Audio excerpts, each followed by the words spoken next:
मैं अगले जन्म में क्या बनूंगा कैसे पता लग सकता है? कई लोग ऐसे क्वेश्चन पूछते हैं। तो उसके लिए गीता का एक बहुत सिंपल श्लोक है, यम वापि स्मरण भावम त्यजन्त्यन्ते कलेवरम तम तमे वैति कौन्तेय तथा सद्भाव भाविता। कृष्ण कह रहे हैं जो भी आप मृत्यु के समय सोचोगे वही आप अगले जीवन में बन जाओगे। तो क्या हमें मृत्यु की वेट करनी पड़ेगी? उस टाइम क्या सोचेंगे तब पता लगेगा? वो भी कोई ज़रूरत नहीं है, क्योंकि मृत्यु के वक्त आप क्या सोचोगे, आप वही सोचोगे जो पूरे जीवन सोच रहे हो। और ऐसे तो हम बहुत सारी चीज़ें सोच रहे हैं, तो फिर क्या बनेंगे हम? मृत्यु के समय क्या सोचेंगे?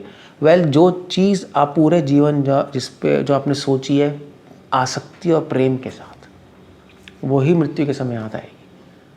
तो अगर आपने पूरे यम वापि स्मरण भावम, जहाँ पे आपका भाव जा रहा है, तो अगर आप पूरे जीवन आपने जॉब भी की है, फैमिली भी की है, फ्रेंड से मिले हो, 1000 चीज़ें की हैं, तो मृत्यु के समय क्या चीज़ ध्यान आएगा जिससे आप सबसे ज़्यादा आसक्त हो? अगर आप गर्लफ्रेंड से सबसे ज़्यादा आसक्त हो तो आप अपनी गर्लफ्रेंड बन जाओगे अगले जन्म में। अगर आप कुत्ते से बहुत आसक्त हो तो कुत्ता बन जाओगे, तो मृत्यु के समय कुत्ता याद आएगा, कुत्ता बन जाओगे।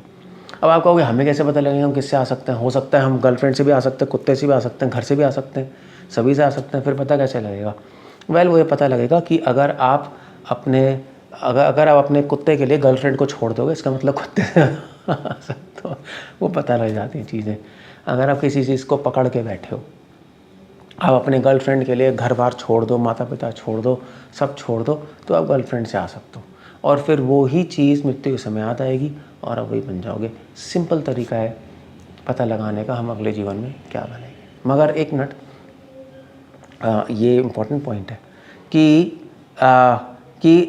अगर आप पूरे जीवन भगवान के बारे में सोचोगे, तो अगर भगवान के बारे में सोचेंगे पूरे जीवन और भगवान से आसक्त होंगे तो क्या बनेंगे? मृत्यु के समय भगवान याद आएंगे तो क्या बनेंगे?